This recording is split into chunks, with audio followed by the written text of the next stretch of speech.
주님을 사랑합니다. 주는 나의 사랑이시며 나의 의지시라. 사랑한다고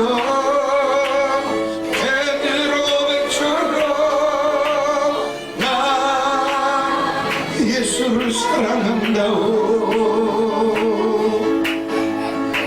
내가 만일 참된 행복을 찾거든 예수님을 만나보세요.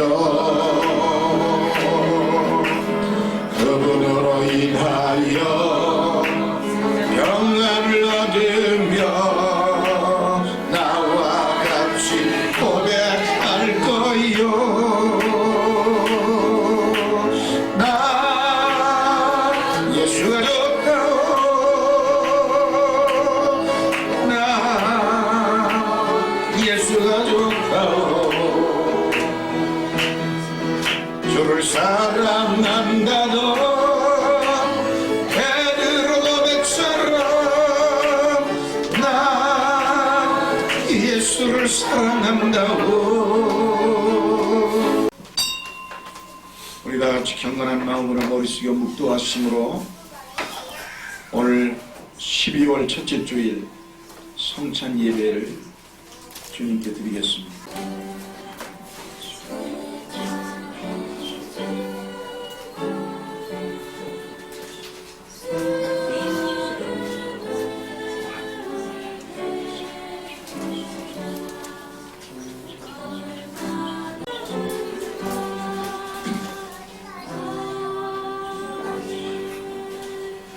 내가 산을 향하여 눈을 돌리라. 나의 도움이 어디서 올꼬. 나의 도움이 천지를 지으신 여호와에게서로다. 여호와께서 너를 실족지 않게 하시며 너를 지키시는 자가 졸리 아니하시리로다. 이스라엘을 지키시는 자는 졸지도 아니하고 주무시도 아니하시리로다. 여호와는 너를 지키시는 자라. 여호와께서 내 우편에서 내 그늘 되시나니 낮에 해가 너를 상치 아니하며 밤의 달도 너를 해치 아니하리로다. 여호와께서 너를 지켜 모든 환난을 면케 하시며 또 내 영혼을 지키시리로다. 여호와께서 너의 출입을 지금부터 영원까지 지키시리로다. 아멘. 우리 다같이 일어서서 찬양 88장을 하나님께 드리겠습니다.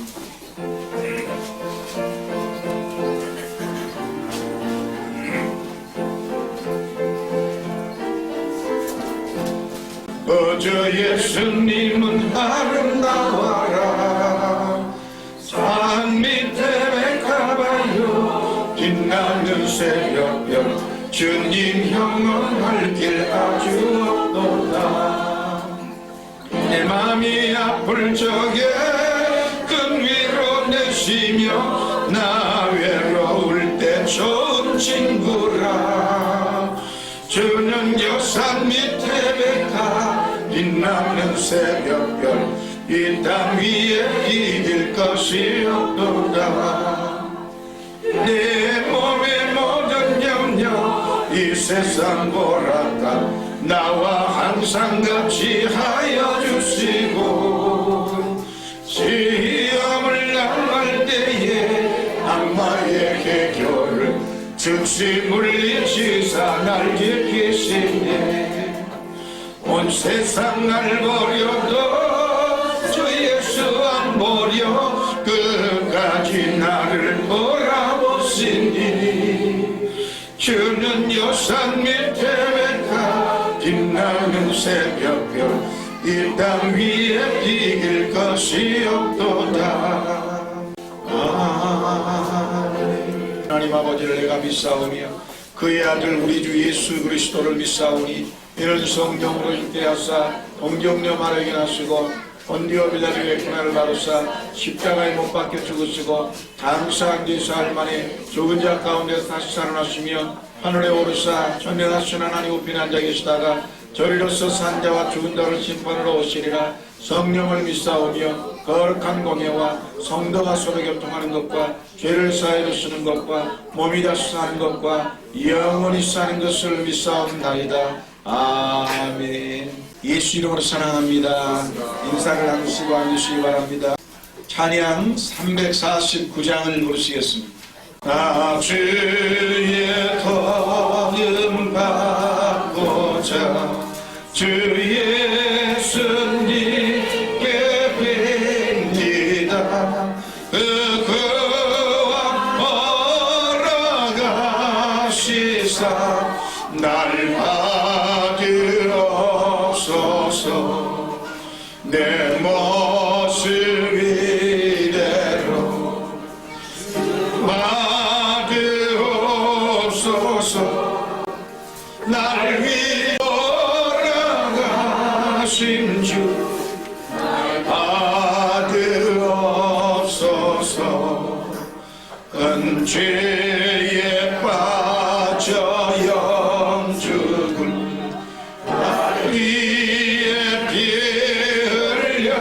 흘렸으니 주 영상대로 믿으사 날 받으옵소서.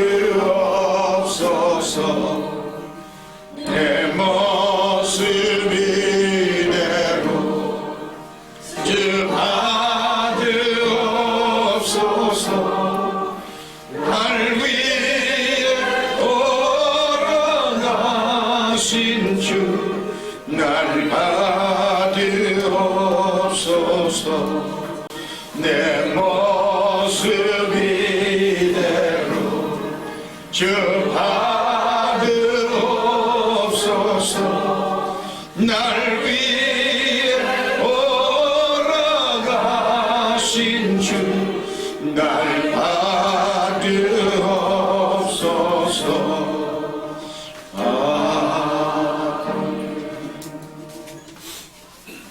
기도드리겠습니다. 지금 살아서 역사하시고 이 자리에 성령으로 와 계신 살아계신 하나님, 진실로 감사를 드립니다. 지난 한 주간 동안 저희들의 고집대로, 저희들의 욕심대로, 저희들의 마음대로 죄지으며 살아왔던 한 주간을 용서하여 주옵소서. 이제 주님 앞에 사함받기 위하여 왔습니다. 주님의 십자가의 피의 보혈로 씻어 주시옵소서. 새로워지기 위해서 왔습니다. 우리에게 큰 믿음을 주시고 믿음이 살아나게 하여 주시고 하나님 잠자는 믿음이 깨어나게 하시고 세상적인 믿음이 하나님 중심의 믿음으로 변화되게 하옵소서. 하나님 다 치료받기 위하여 왔사오니 주님 치료하여 주옵소서. 고쳐 주시옵소서. 아버지 아픈 몸은 강건해지게 하여 주옵시며 안되는 사업은 되게 하여 주옵시고 아버지 정말 행복을 잃은 가정에는 행복을 충만하게 채워 주옵소서. 안되는 것은 되게 하시고 없는 건 있게 하여 주시고 오직 예수 중심으로 치료받는 심령들이 되게 하옵소서. 우리 성도님들의 모든 문제가 주 안에서 해결되게 하옵소서. 예수님 이름으로 감사하며 축복하고 기도드리옵나이다. 아멘.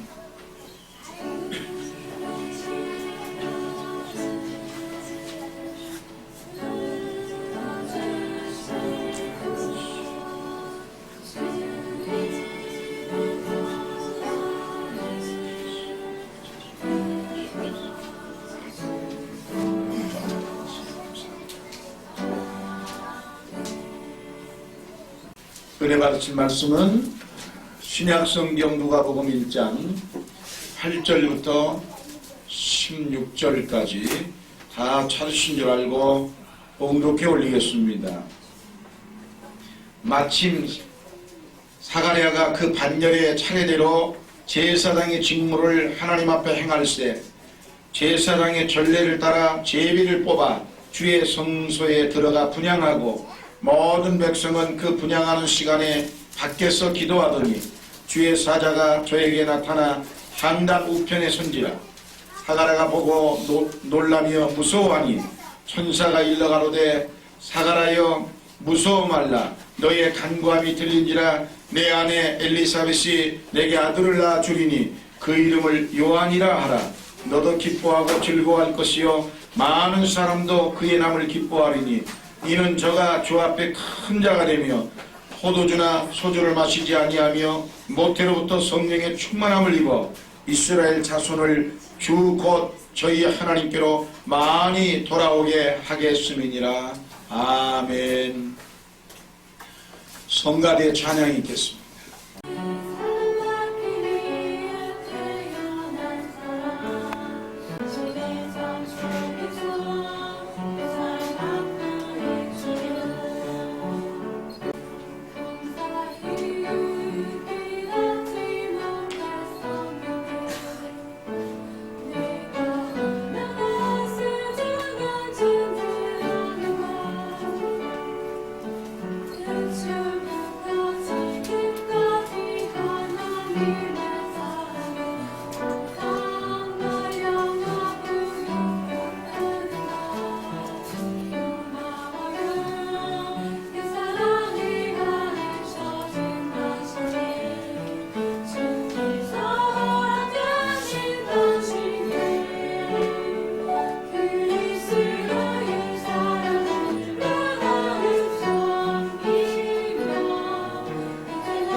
공동이 드린 말씀으로 여러분 축복받는 신앙이라는 제목으로 여러분과 함께 은혜를 나누겠습니다.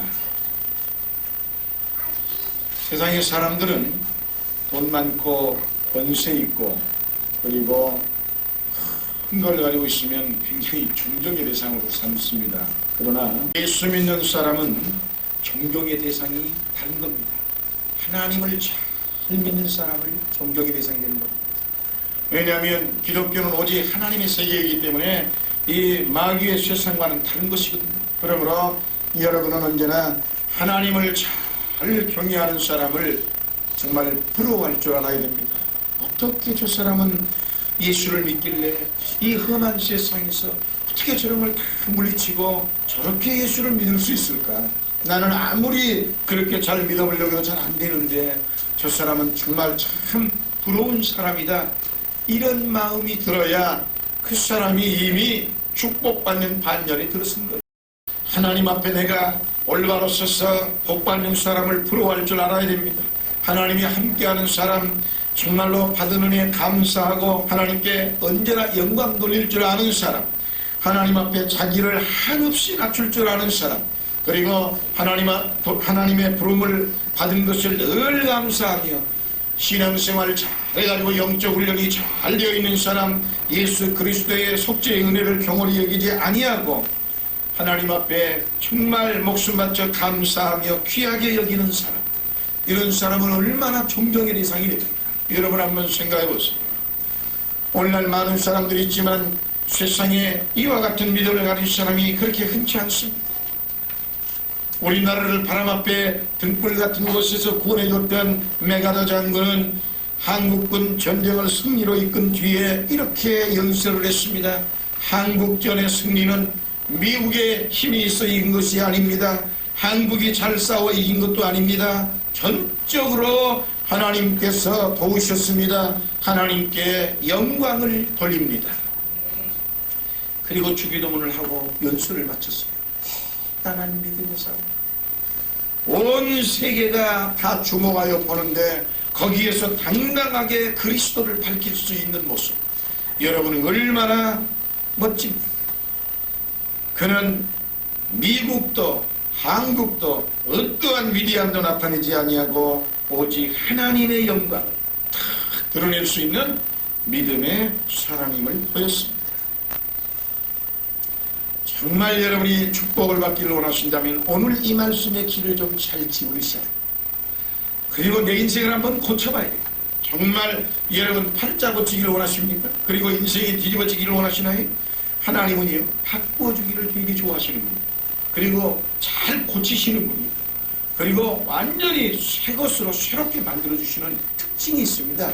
하나님의 성경 말씀을 보면 이런 특징이 잘 나와 있어요. 그러므로 여러분의 인생이 지금의 인생에서 완전히 달라지고 새로워지고 정말로 귀하고 성공하고 복을 받기를 원한다면 오늘의 말씀에 귀를 잘 기울이시고 여러분이 이 말씀대로 실천해서 정말 귀하고 축복받는 인생을 사시기를 주의 이름으로 축원합니다.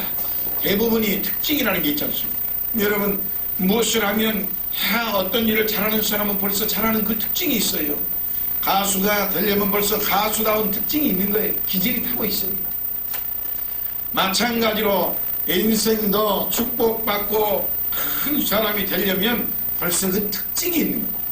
예수를 믿어 여러분이 하나님 앞에 축복을 받을 사람은 어떤 특징이 있느냐, 오늘 그 특징 몇 가지를 말씀드리려고 합니다. 첫째로 하나님 앞에 축복받을 사람은 어디에서든지 자신이 하나님의 사람임을 입술로 시인하는 사람입니다. 여러분 이 입술로 시인한다는 건 대단히 중요한 겁니다. 마태복음 10장 32절 33절에 보면 누구든지 사람 앞에서 나를 시인하면 나도 하늘에 계신 내 아버지 앞에서 저를 시인할 것이요 누구든지 사람 앞에서 나를 부인하면 나도 하늘에 계신 내 아버지 앞에서 저를 부인하리라. 이게 예수님이 우리에게 주신 약속입니다. 이 말씀은 사람을 크게 보지 말고 하나님을 크게 보라 이 말입니다. 하나님을 크게 보는 사람을 나도 크게 해주겠다 이 말입니다. 여러분 한번 생각해 보세요. 대부분 사람들이 세상에 쓰잘데없는 거 많이 가진 사람을 크게 보는 사람이 많은데 그러나 그러한 사람 크게 봐도 순간입니다. 순간이 지나가 버리고 아무것도 없습니다. 그리고 또 대부분이 사람들이 출세하면 하나님과 멀어져 버리는 사람들이 많은데 여러분 세상에 맞추어 살아가려고 하는 얄팍한 생각을 버리시고 성도는 언제나 하나님을 믿는 믿음을 가지고 살면 그리고 하나님을 어디에서든지 나타나며 증거하며 살면 하나님은 그 인생을 책임을 지는 겁니다. 수많은 사람 앞에서도 그 사람을 가장 위대한 데다가 올려놓고 하나님은 그를 크게 들어서 축복하는 것입니다. 믿음은 하나님과 나와의 개인적인 1:1의 관계지만 그러나 그 믿음이 숨어서 나타나서는 안 돼요. 내가 하나님을 1:1로 믿지만 내 믿음이 만인 앞에 공개할 수 있는 자신감이 있어야 됩니다. 여러분 무엇인지 하면서 이것도 아니고 저것도 아니고 망설이는 사람이 되는 법 봤습니까? 되는 법 없어요. 언제든지 나는 분명히 그리스도의 사람이면 난 그리스도의 사람이다. 어디에 가서든지 어떤 장소에든지 자신이 예수를 믿으면 그 믿음을 확실하게 드러낼 수 있고 표현할 줄 아는 사람이 하나님 앞에 축복을 받는 것입니다. 내가 하나님의 자녀인 것을 확실하게 어디에 가서든지 선언할 수 있는 사람. 여러분 하나님은 이러한 사람을 영원히 책임을 져주시는 겁니다. 이 세상에서는 아무리 모든 일이 다 됐다고 할지라도 불안하지 않습니다. 언제 어찌 될지 모르잖아요. 우리나라의 권력 구조는 길어야 5년이라니까요. 그렇기 때문에 이 세상 끝에서는 우리는 당당하게 확실하게 말할 수 없습니다. 그러나 하나님 앞에는 저와 여러분이 확실하게 자신을 선포하십시오. 내가 사업을 하면 사업을 하든 직장에 가면 직장을 하든 내 지위가 높아지면 높아지든 무엇을 하든 국회의원을 하든 아니면 어떤 어려운데 내려가든 우리는 언제나 하나님 앞에 나는 하나님을 믿는 믿음의 사람이에요. 이것을 여러분이 선포하면 하나님은 그 사람을 크게 축복하기 시작하는 것입니다. 하나님의 자녀들이 하나님 앞에 크게 쓰임받은 사람이지 세상 사람이 쓰임받는 게 아닙니다. 하나님의 종인 것을 자신이 확실하게 드러내는 사람을 하나님은 들어서 만민의 머리가 되도록 쓰는 겁니다. 세상적인 사람이라고 하는 사람을 들어 쓰는 법은 없습니다. 여러분 성경에 예수님은 그걸 묻습니다. 오늘 마태복음 16장 15절부터 보면은 분명히 13절부터 보면 이런 말씀이 있죠. 예수께서 가라사대 빌립보 지방에 이르러 제자들에게 물어 가로되 사람들이 인자를 누구라 하느냐. 가로되 더러는 세례 요한 더러는 엘리야 어떤 이는 예레미야 선지자 중에 하나이다. 그러니까 15절에서 예수님이 그들에게 이렇게 말했습니다. 가라사대 너희는 나를 누구라고 하느냐. 대단한 질문입니다. 너희가 나를 믿는다고 하고 나를 따른다고 하면 내 제자라고 하는데 너희는 지금 나를 어떻게 생각하고 있냐? 내가 너희의 구세주임을 믿느냐 이 말이야. 만일 앞에 가서 나를 당당하게 구세주라고 말할 수 있는 사람이냐 이 말이에요. 오늘 예수님은 바로 이러한 사람을 찾는 것이고 이러한 사람에게 복을 주는 것입니다. 그러니까는 베드로가 16절에 시몬 베드로가 대답하여 가로되 주는 그리스도시요 살아계신 하나님의 아들이시나이다. 믿습니까? 그걸 만일 앞에서 쫙 공개하니까 그 다음에 하나님 축복이 베드로에게 몽땅 떨어졌어요. 예? 17절부터 예수께 대답하여 가라사대 바요나 시몬아 내가 복이 있도다. 내가 복이 이를 내게 알게 하니는 혈육이 아니요 하늘에 계신 내 아버지시니라. 또 내가 내게 이르노니 너는 베드로라. 내가 이 반석에 내 교회를 세우니 음부의 권세가 이기지 못하리라. 내가 천국 열쇠를 내게 주리니 내가 땅에서 무엇이든지 매면 하늘에서도 매일 것이요 내가 땅에서 무엇이든지 풀면 하늘에서도 풀리리라. 있습니까? 예수가 그리스도임을 당당하게 신앙을 선포하니까 그 확실한 믿음 위에 주님은 뭐라고 그러십니까? 내가 너를 반석으로 삼아서 교회를 세울 것이다. 내가 천국의 축복을 너에게 주마. 여러분 어디에 갔든지 예수 믿는다고 당당하게 행동하십시오. 그래야 그 많은 사람 앞에서 예수를 확실하게 증거하는 사람을 하나님은 들어서 천국 열쇠를 주는 겁니다. 땅에서 매면 확실한 믿음의 사람이 땅에서 매면 하늘이 매이고 땅에서 풀면 하늘이 풀린다는 거예요. 얼마나 복입니다. 어디에 가서 예수 믿는다는 걸 당당히 말하지 못합니까? 여러분 그것은 하나님 앞에 축복받을 특징이 없는 사람입니다. 뿐만이 아닙니다. 예수님은 베드로를 찾아가서 말을 했습니다. 베드로야 내가 정말 나를 사랑하느냐? 바요나 시몬아 네가 나를 사랑하느냐? 주여 내가 주님을 사랑하는 줄 주께서 아시나이다. 그래도 다시 두 번째 묻습니다. 바요나 시몬아 네가 나를 사랑하느냐? 주여 내가 주님을 사랑하는 줄 아시나이다. 예수님은 그것도 만족하지 못해서 세 번째 다시 뭐래요? 바요나 시몬아 네가 나를 사랑하느냐? 주님은 예수 믿는 여러분이 확실한 믿음의 사람임을 선포할 때 복을 줍니다. 어떻게 하면 주님이 세 번씩이나 묻습니다. 요한복음 21장 15절부터 17절에 나와 있습니다. 그러니 얼마나 예수님은 우리가 확실하게 하나님 사람 되기를 원한다는가 우리는 잘 알고 있습니다. 뿐만 아닙니다. 구약에 보면 다니엘서의 세 친구들의 신앙이 분명한 모습을 볼 수 있지 않습니까? 느부갓네살 왕이 그들을 사랑해가지고 야 다니엘아 너희 뭐 맛있는 거 먹어라. 그리고 그 세 친구들도 다 먹은 맛있는 걸 음식을 줬습니다. 그러나 그들은 왕이 이 귀신에게 이 절한 제사 지는 음식이기 때문에 아무리 먹으라고 안 먹었습니다. 하나님을 믿는 사람이니까 어떤 입장에서도 하나님을 나타내는 확실한 사람, 지금 그 앞에 죽음이 목숨이 왔다 갔다 하는 사람, 풀무불도 두려워하지 아니하고 사자굴도 두려워하지 아니하고 그들은 당당하게 주님 믿는 하나님의 백성임을 확실하게 선포했을 때 하나님께서는 그에게 복을 주어서 사자가 머리카락 하나 건들지 못하도록 막아줬습니다. 하나님은 살아계신 겁니다. 하나님은 살아계신 분이심을 믿으시기를 주의 이름으로 축원합니다. 하나님은 철학적이고 형이상학적인 하나님이 아닙니다. 하나님은 상상 속의 하나님이 아닙니다. 하나님은 지금 저와 여러분의 마음속에 오셔서 지금 우리의 문제를 해결하시고 우리의 간구를 들으시는 절대적인 하나님입니다. 여러분이 어느 곳에 있든지 나는 예수를 나의 생명의 구세주로 믿는 사람임을 선포하십시오. 그리고 당당하게 믿음의 삶을 사세요. 여러분 초대 교부 중에 한 분이 홀리갑이라는 분이 있는데 이분이 연세가 많아서 근 80에 가까웠도록 하나님의 종으로서 인생을 살았습니다.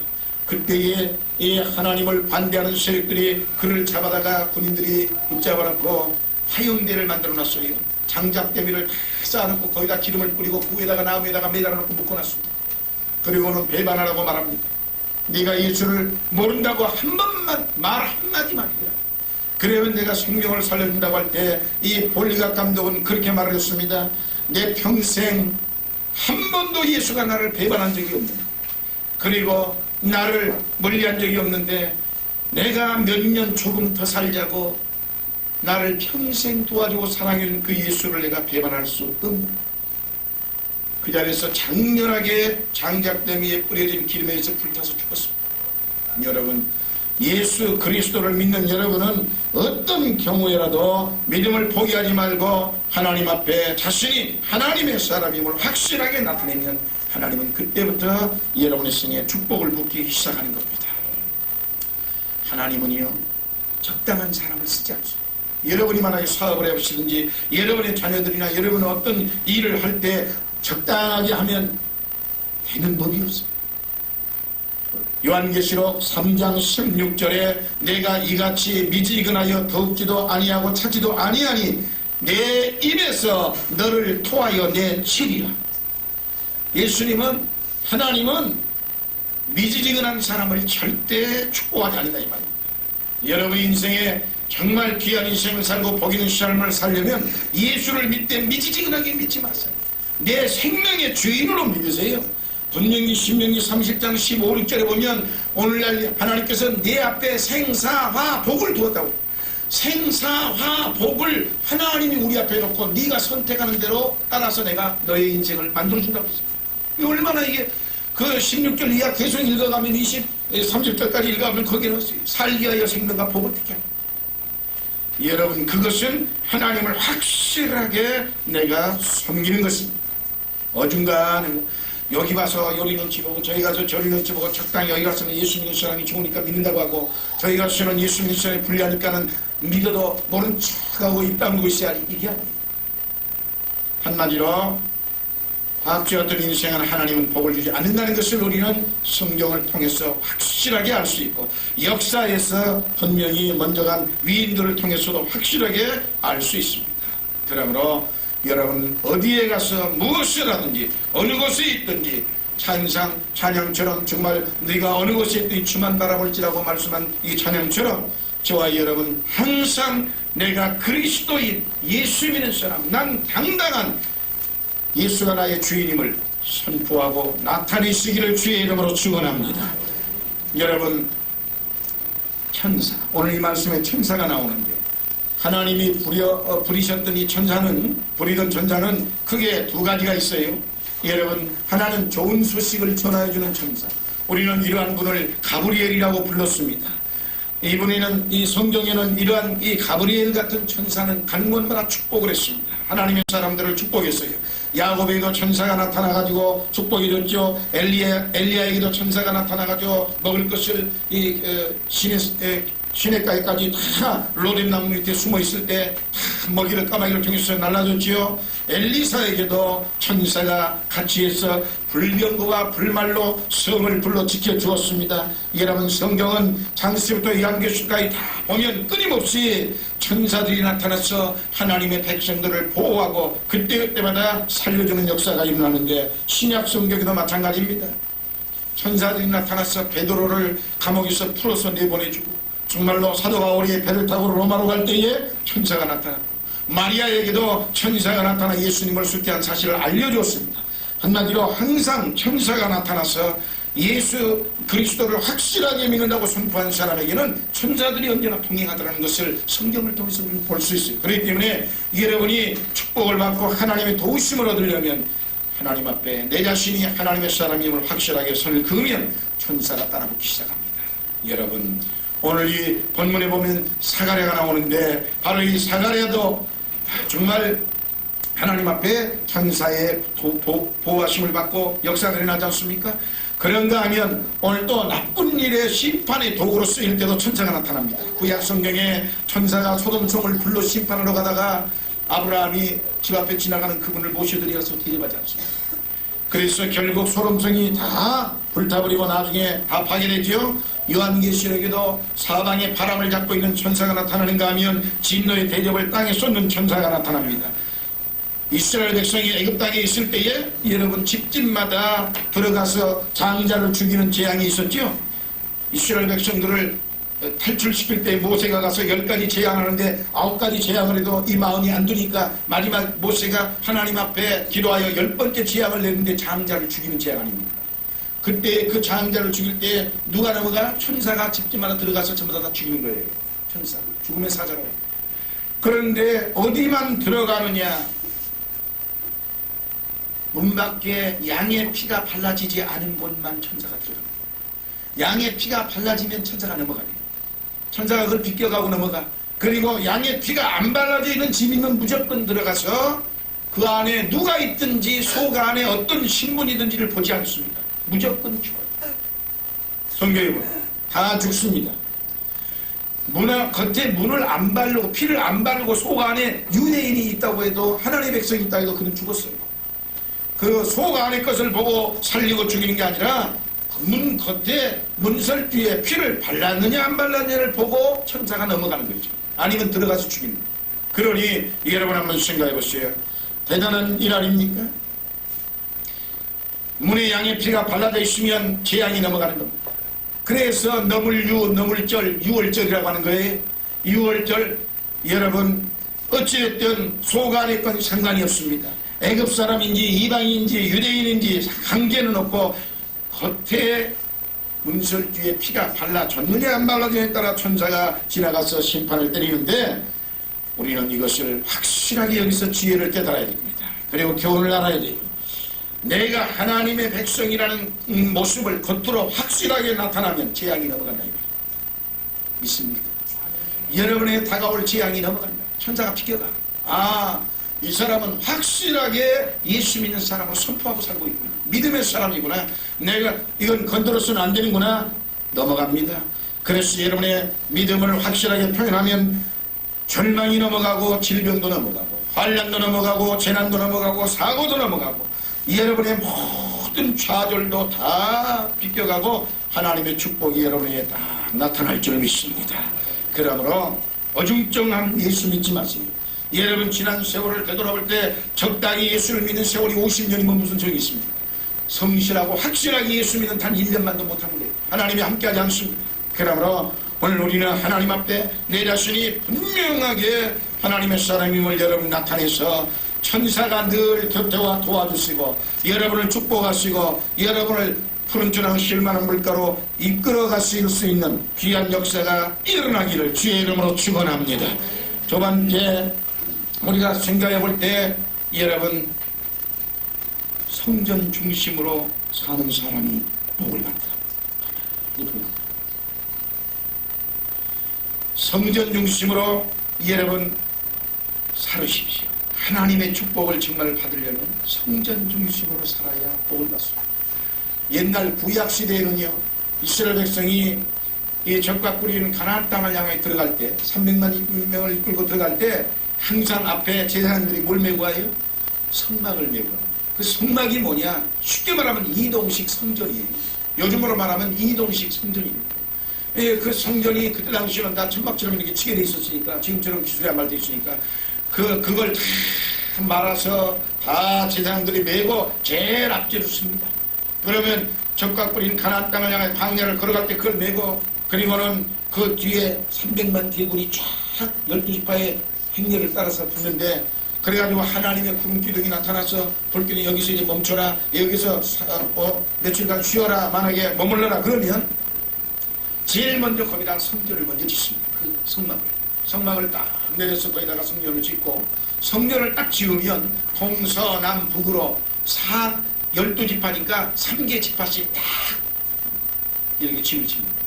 성전이 한가운데 딱 있고 그 다음에 동서남북 사방에 성전을 중심으로 성전을 어느 쪽에서든지 바라보면서 자기들의 장막을 친다.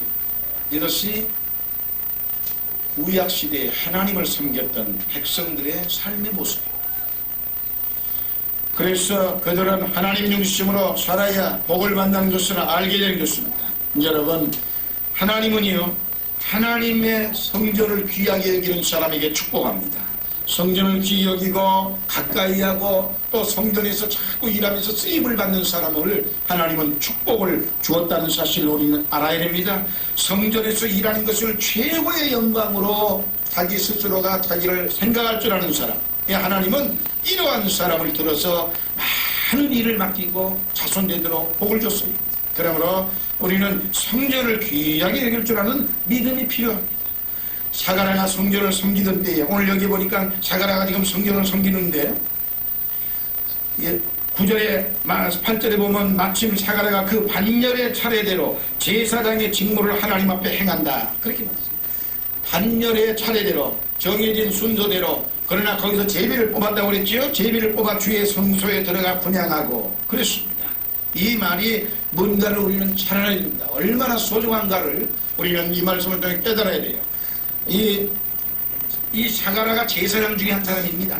이 제사장 중에 한 사람이 사가라인데, 이 제사장인 사가라가 제사장직을 하고 있던 이 당시에 학자들의 밝혀진 바에 의하면 제사장이 약 2만 명 정도가 됐답니다. 제사장들이 2만 명인데 이 제사장들은 다 각각 자기 직책에 따라서 맡은 일이 달라요. 먼저 대제사장이 있는데 이 대제사장은 1년에 딱 한 번 들어갑니다. 한 번밖에는 일하지 않습니다. 대제사장은 대속죄일인 7월 10일 딱 한 번 지성소에 들어와. 이게 지성소란 말입니다. 여러분은 성소고 여기 이게 하늘막에서 여기가 지성소입니다. 지금 이걸 딱 커튼을 내린 여기가 딱 지성소고 그 다음에 여기는 성소입니다. 성소에까지는 언제든지 누구나 성도들도 들어오고 또 선택받은 일행도 들어오고 그리고 제사장들도 거기 다 있지만은 대제사장은 이 지성소는 대제사장밖에 못해요. 1년 내내 가거든요.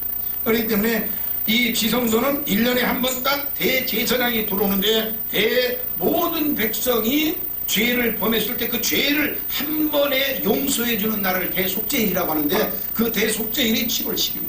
그때 그 모든 백성의 죄를 한목에 다 사해 줄 수 있도록 제사를 드리러 들어가는 사람은 대제사장 한 사람이 지성소에 딱 돌아서 그 일을 하는 겁니다.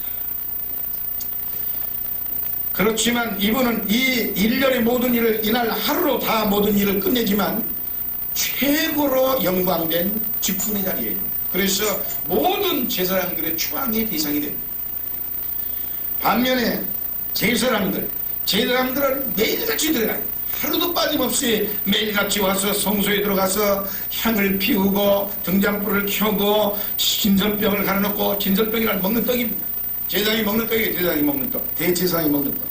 진설병을 갈아놓고 성전을 항상 와서 매일같이 청소하고 거기에 향을 피워놨으니까 향이 타고 나면 죄가 있으니까 죄를 다 털어내야 되고 늘 그런 일을 누가 하느냐? 제사장들이 계속 있다. 요즘으로 말하면 제종들 중에서도 이제 뭐 전사님들, 뭐 부목사들 뭐 다 이런 분들이 하겠지요. 제사장이 여러분 2만 명이나 되었다고 하니까 자기 차례가 돌아온다는 건 하늘의 별 같은 일이죠. 이게 보통 일이 아니에요. 아론의 자손들은 24반열로 나누어서 한 반이 일주일씩 봉사를 했는데 그러면 1년에 2번씩 기회가 딱 돌아옵니다. 제사장이 2만 명이니까 한 번에 800명 정도가 한 반이 800명 정도가 되는데 이 한 반에 800명 정도에서 누구를 세울 겁니다. 그래서 오늘 이 말씀이 뭐라고 했어요? 제비를 뽑았다. 9절에 제사장의 전례를 따라 제비를 뽑아 주의 성소에 들어가는 큰 축복을 받는 누가? 샤가라가. 대단한 축복입니다. 800명 중에 제비를 뽑았는데 자기가 선택됐어요. 그래 주님 앞에 와서 그 일을 한번 하는데 얼마나 귀한 복입니까? 선택의 복처럼 귀한 건 없습니다. 아브라함이 무슨 복을 받은 줄 아세요? 다 복을 많이 받았어요. 그렇지만 제일 큰 복이 첫째가 선택의 복이에요. 아브라함이 살 때는 아브라함 혼자 있는 게 아니에요. 수많은 사람이 있었어요. 그런데 왜 하필이면 아브라함을 한 사람을 택해서 믿음의 조상 복의 근원으로 삼느냐고요. 그 선택의 복이라는 게 그렇게 귀한 거예요. 그게 그렇게 소중한 거예요. 그러니까 선택된 축복을 받으니까 그 다음부터는 아브라함은 모든 일이 만사행통 아닙니까? 자손 대대로 잘 되고. 그러니까 여러분이 주의 성전에서 쓰임받는 선택된 일꾼이 돼야만 자손 대대로 모든 일이 다 풀리는 거예요. 그 직분을 성실하게 행할 때 말이에요. 그걸 안 하니까 모든 일이 안 되는 거지요. 회사로 보세요. 만약에 큰 회사에 여러분 갑자기 적당한 그냥 사원이었는데 말단 사원이었는데 어느 날 회장의 눈에 띄어가지고 딱 선택을 한번 해보세요. 많은 100여 명, 200명 사원 중에서 너 회장 직무 대리해. 한번 해보세요. 그 한 번 선택된 순간부터 그 사람의 팔자는 다 붙여지는 거예요. 선택의 복이 그렇게 귀중해요. 근데 이 선택의 복을 몰라. 하나님 앞에 선택돼서 여러분이 귀한 직분을 주면 그것이 얼마나 큰 축복인가를 몰라.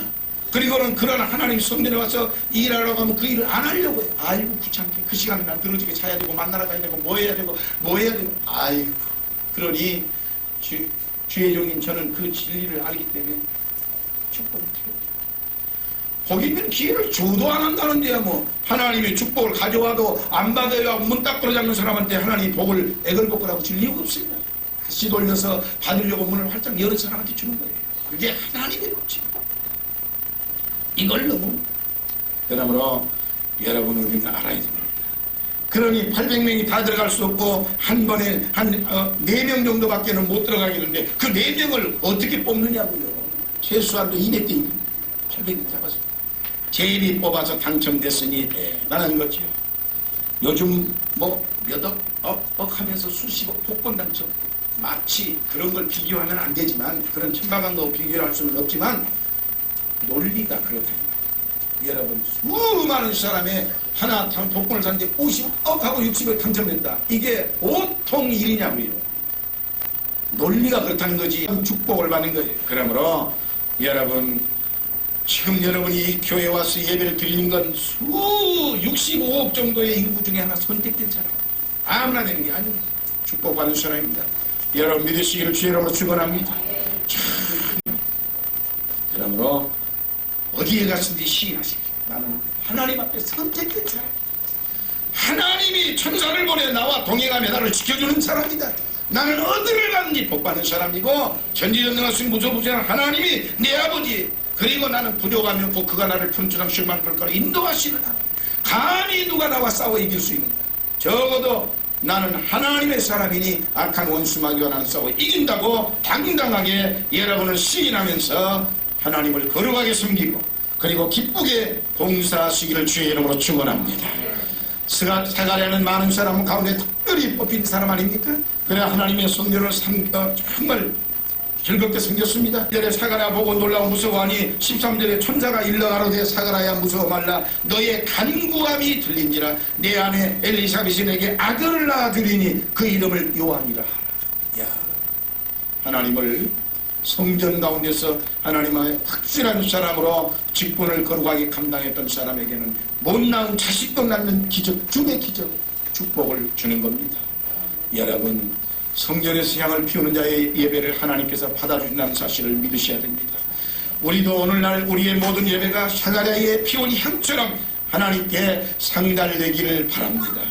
여러분 모든 하늘의 축복과 여러분 미래의 축복은 하나님 위로부터 오는 겁니다. 인간이 이 땅에서 발버둥을 쳐도 안 되는 거예요. 하나님이 도와줘야만 되는 겁니다. 근데 사람들이 그걸 모르고 믿으면 하겠네 주 예수만 믿어서 은혜를 믿고 오직 주께 나가면 영원 삶을 얻네 십자가에 달려서 예수 고난 보셨네 나를 구원하시리 예수 밖에 없네. 아멘. 은혜는요 교회를 통해서 받는 겁니다. 여러분의 영혼이 잘되는 은혜는 교회를 통해서 즉 성전을 통해서 받는 겁니다. 축복받는 자는 언제나 성전 중심의 삶을 사는 사람은 자손 대대로 잘됐습니다.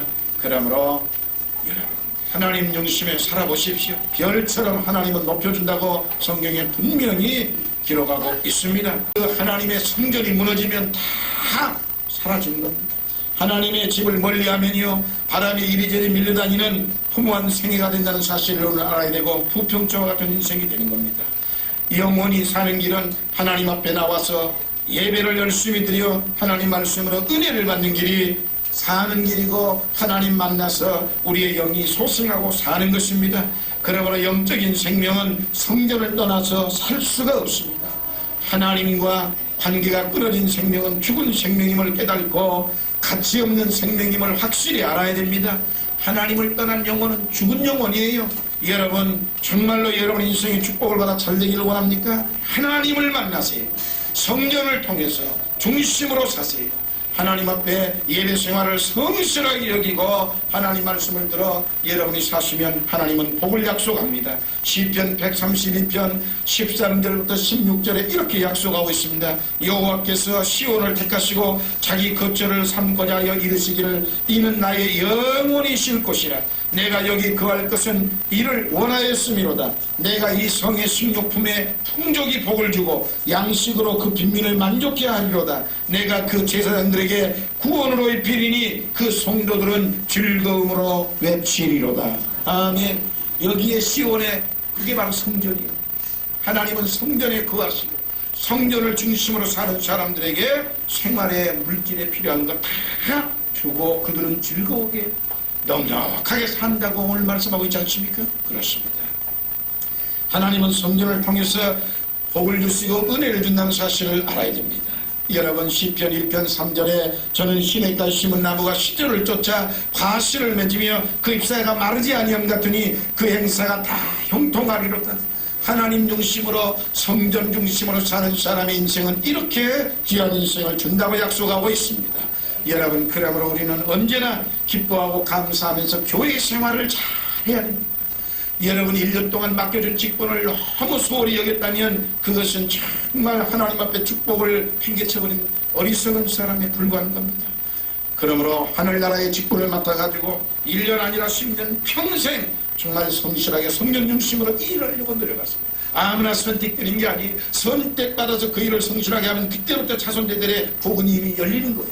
그러므로 하나님 앞에 그 믿음을 가지고 분명하게 살아서 범사에 형통한 하나님의 은혜가 내게 주어진다는 걸 믿어야 됩니다.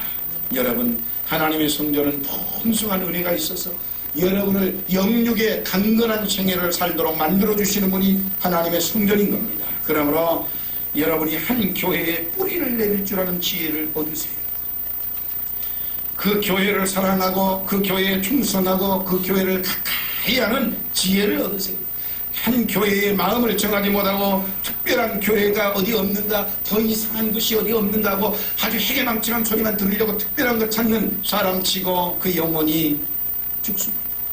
우리는 분명히 미식가들이 오래 사는 법 본 적이 없습니다. 여러분 맛이 특별한 어디 별난 음식이 있다 뭐 대한민국 어디고 다 헤매는 사람들 꼭 보면 제일 몹쓸 병 차리 걸려 제일 먼저 죽더라고요. 그거 만약에 맛있는 특별한 음식만 먹는 사람들이 오래 산다면 부자가 얼마나 오래 삽니까? 그러나 부자는 오래 살지 않습니다. 여러분 오히려 시골에서 땀 흘려 일하면서 얼굴 시꺼멓고 파인 사람들 보세요. 아주 그냥 몸이 삐쩍 말아 땀 줄줄 흘리는 피우나 일하는 사람들이 80이 돼도 때꾸처럼 빡빡하게 있어서 아주 90가도 당당하게 살지만 가난한 사람 여러분 뿌리를 내리세요. 특별한 교회를 찾아 떠돌을 이유가 없습니다. 교회는 특별한 교회가 없습니다. 여러분이 사랑하고 섬기면 그 교회가 다 좋은 교회가 되고 내 교회가 되고 하나님의 복이 거기에서 임하는 겁니다. 그러므로 우리는 한 교회에 뿌리를 내리세요. 여러분이 뿌리를 내리면 반드시 거기에서 열매가 주렁주렁 맺히는 역사가 일어나는 것입니다. 교회를 자꾸 이래니까 그렇고 저러니까 그렇고 핑계대며 자꾸 옮겨다니면 신앙의 나무는 자라는 법이 없습니다. 열매가 맺히는 법이 없습니다. 여러분 어찌됐든 어렵더라도 우리 엘림축복교회에 오셨으면 이제부터라도 여기에 완전히 뿌리를 탁 내려서 내 무덤으로 만들어야 되겠다. 내 영혼의 무덤이 내 영혼의 집이 여기다 라고 생각하고 온전히 마음을 주인의식으로 갖고 어렵든 괴롭든 즐겁든 아무튼 어쩌든 교회를 사랑하고 충성하면 하나님이 여러분에게 무한한 축복을 주시리라고 믿습니다. 성전 중심의 인생을 결코 포기하지 마세요. 이건 자손이 잘 되는 축복임을 꼭 믿으시고 마지막 세 번째 하나님의 축복받는 사람의 특징은 기도하는 사람입니다. 사가랴는 하나님 앞에 기도할 때에 은혜를 받았습니다. 사가랴가 막 기도를 했지 않습니까? 그렇기 때문에 그 기도할 때 은혜를 받고 천사가 나타나가지고 그에게 아들을 주리라고 축복을 해줬습니다. 하나님의 백성은 기도해야 사는 겁니다. 숨쉬지 않는 사람이 사는 법이 없지 않습니까? 축복받을 사람 여러분이 정말 하나님의 도우심을 받기를 원하면 무릎을 꿇으세요. 성도는요 하나님 앞에 무릎을 꿇는 걸 하나님이 그렇게 보기를 좋아하는 겁니다. 그리고 그의 어떤 불가능도 해결해 주시는 겁니다. 정말 귀한 역사가 일어나는 것입니다.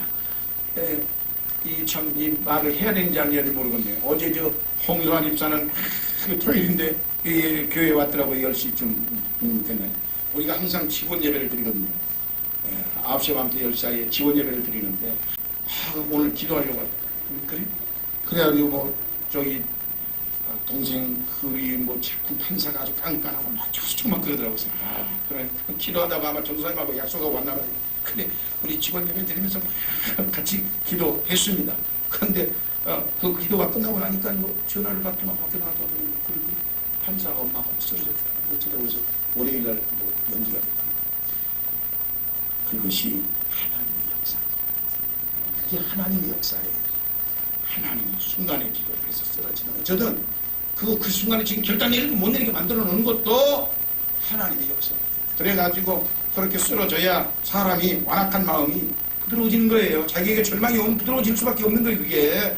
그리고 약간 깐깐하고 까다로운 것도 달라지게 되는 겁니다. 사람. 그렇기 때문에 또 쉬지 않으며 기도하면 이제 더 좋은 조건으로 또 판사가 이제 좋은 조건을 제시할 겁니다. 특히 판결을 내려줄 겁니다. 그러니까 쉬지 말고 기도해.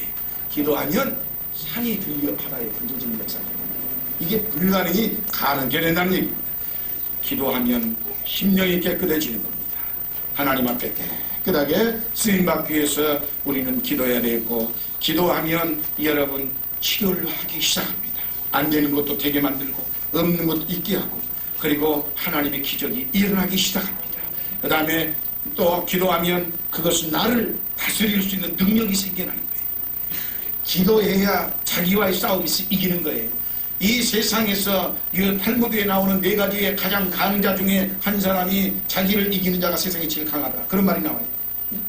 있는 데에 만족한 사람이 세상에 제일 부자고, 있는 모든 사람을 칭찬해주는 사람이 사랑을 제일 많이 받고, 그런 말이 나옵니다. 근데 자기와 싸워서 이기는 것, 세상이 가장 강한데 그 자기가 싸워서 이길 수 있는 힘이 어디서 나오느냐? 자기 안에서 나오는 거예요. 그게 기도예요. 그게 기도. 기도하면 이기게 돼 있습니다. 여러분, 모든 것 다 하나님 앞에 꼭 기도해서, 기도하면 저와 여러분이 다스려지고 새로워진다는 것을 꼭 기도하시고, 주님 앞에 여러분 기도해서 하나님 앞에 모든 일이 이루어질 수 있도록 해야 됩니다. 찬송가 우리 하나 한번 불러볼까요? 찬미예수. 찬미예수 1절만 부르든지 1절과 4절만 부릅시다. 아니면 다 불러도 되겠네. 334장 우리 찬송. 오늘 집을 나서기죠. 찬미의 334장. 오늘 집을 나서기죠. 기도했나요? 오늘 아들 종이에 호소했나요? 기도는 우리의 안식 빛으로 인도하리. 하필 캄캄할 때 기도 잊지 마세요. 어려운 시험 당할 때 기도했나요?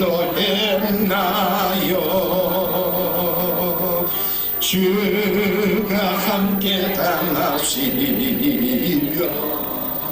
너희 이기리.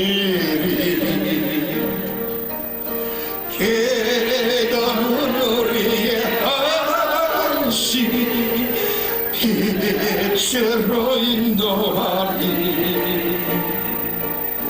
하필 캄캄할 때 기도 잊지 마세요. 나의 일생 다가도록 기도하리라. 주의 아버지, 주께 맡긴 나의 생애 영원하리라. 기도는 우리의 안식 빛으로 인도하리. 하필 깜깜할 때이도 잊지 마세요. 믿습니까? 마태복음 7장 7절에 구하라 그러면 너에게 주실 것이요, 찾으라 그러면 찾을 것이요, 문을 두드리라 그러면 너에게 열릴 것이라고 했습니다. 빌립보서 4장에 보면 아무것도 염려하지 말고 감사함으로 너희 구할 걸 하나님께 아뢰라. 그리하면 평강의 하나님이 너희의 생각과 마음을 지키신다고 했습니다. 이 하나님 앞에 여러분 마음 모아 기도하며 하나님이 주시는 예비된 축복을 꼭 받아 누리는 승리자들 다 되기를 주의 이름으로 축원합니다. 그대로 계시기 바랍니다. 저희가 저기 갈 때 내가 너희에게 정한 것은 주께 받은 것이니 곧 주 예수께서 잡히시던 밤에 떡을 가지사 축사하시고 떼어 가라사대 이것은 너희를 위하는 내 몸이니 이것을 행하여 나를 기념하라 하시고 식후에 또한 이와 같이 잔을 가리시고 가라사대 이 잔은 내 피로 세운 새 언약이니 이것을 행하여 마실 때마다 나를 기념하라 하셨으니 너희가 이 떡을 먹으며 이 잔을 마실 때마다 주의 죽으심을 오실 때까지 전하는 것이니라. 그러므로 누구든지 주의 떡이나 잔을 합당치 않게 먹고 마시는 자는 주의 몸과 피를 범하는 죄가 있느니라. 사람이 자기를 살피고 그 후에 이 떡을 먹고 이 잔을 마실지니 주의 몸을 분변치 못하고 먹고 마시는 자는 자기의 죄를 먹고 마시는 것이니라. 아멘. 여러분, 오늘은 성찬 예배입니다. 이 성찬은 예수님의 거룩한 몸을 우리가 잊지 아니하고 뗀 그 몸을 피와 살을 먹는 예식의 의식입니다. 그로 말미암아 죄사함을 받고 영생을 얻고 예수님을 영원히 기억할 수 있는 사랑이 동기가 되는 거지요. 여러분이 이 잔을 떼면서 그렇게 마음을 먹고 그와 같이 믿음으로 살기를 바랍니다. 감사합니다. 중견 기도를 하겠습니다. 기도하겠습니다. 곧 주 예수께서 잡히시던 밤에 떡을 가리사 축복하시고 떼어 제자들에게 주시면서 받아 먹으라. 이것이 내 몸이니라고 말씀하시던 주여, 이 자리에도 오셔서 이 떡에도 한 가지로 축복하여 주시옵소서. 내 살을 먹고 내 피를 마시는 자는 내 안에 거하고 나도 그 안에 거하나니 살아계신 아버지께서 나를 보내심에 내가 아버지를 인하여 사는 것 같이 나를 먹는 그 사람도 나로 인하여 살리라고 하셨은지어 이 신령한 예식에 동참하는 자들마다 영생의 복을 누리게 하옵소서. 예수님의 이름으로 기도하옵나이다. 아멘. 찬송 281장을 부르면서 성찬을 떼겠습니다.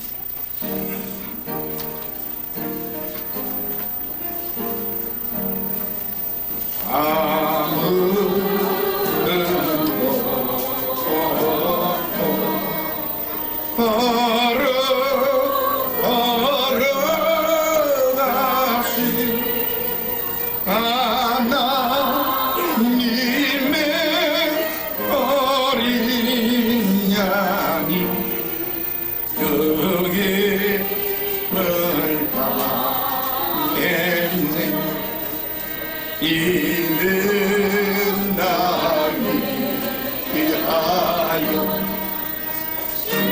자가 위에서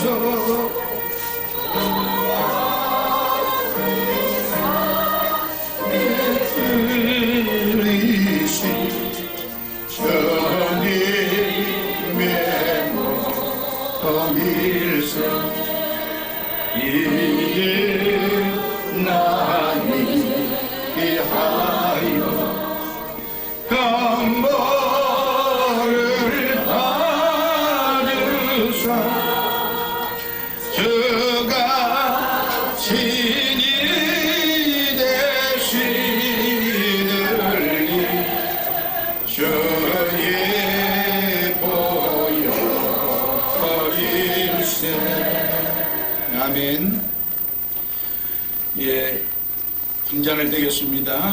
식후에 또한 잔을 가리사 살해하시고 저희에게 주시면서 말씀하시기를 너희가 다 이것을 마시라. 이것은 죄사함을 얻게 하려고 많은 사람을 위하여 흘리는 바 나의 피 곧 언약의 피라고 하셨습니다. 내 살을 먹고 내 피를 마시는 자는 영생을 가졌고 마지막 날에 내가 그를 다시 살리신다 하셨사오니 주님 이 자리에도 오셔서 이 자리도 한 가지로 살이하사 이 신령한 예식에 동참하는 모든 권속들에게 사제의 은총을 받게 하시며 영생 복락 면류관을 얻게 하여 주옵소서. 예수님의 이름으로 기도하옵나이다. 아멘.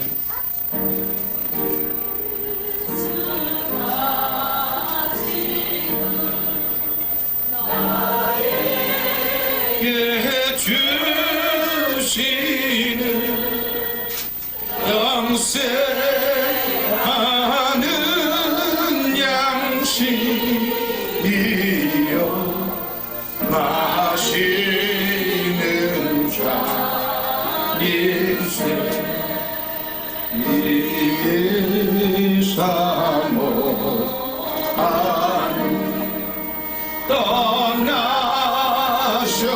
떠나셨던 주님 속히 세상 다시 올 때 안가이 뵙겠네. 우리 그때까지 십자가를 지고 주의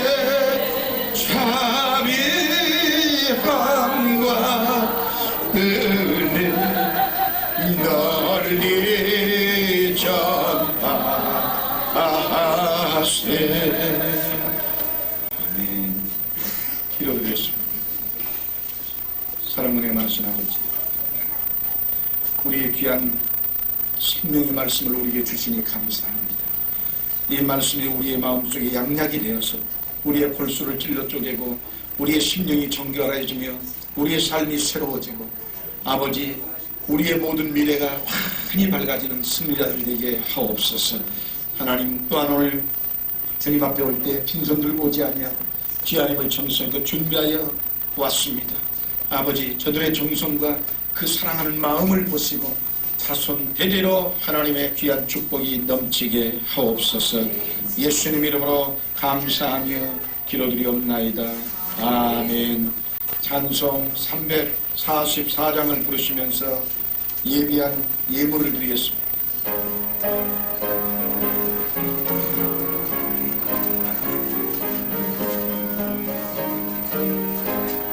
이 눈에 아무 증거 아니면여도 믿음만을 가지고서 늘 걸으며 이 귀에 아무 소리 아니 들려도 하나님의 약속의 소리가 걸어가세 길 위에 서서 나가세 의심 버리고 걸어가세 길 위에 서서 중간 위에 아무 증거 없어도 눈에 거기에는 어떠하든지 이미 얻은 증거대로를 믿으며 이 맘에 흐심 없이 살아갈 때에 우리 소원 주 안에서 예루리 걸어가세 믿음 위에 서서 나가세 의심 버리고 걸어가세 믿음 위에 서서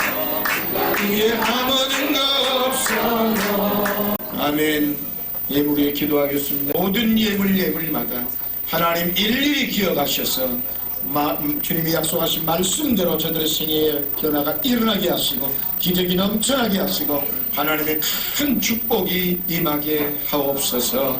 아버지, 어디를 가든지 머리를 뜨는 꼴이 되지 아니하게 하시고 위에 있을지는 아래 내려가지 아니하게 하시며 남에게 꾸어줄 줄은 꾸어쓰지 아니하는 귀한 인생 살리게 하시고 하나님 반드시 하나님 앞에 쓰임받는 품주한 쉴만한 물가의 생애가 되도록 모든 분들을 축복해 주옵소서.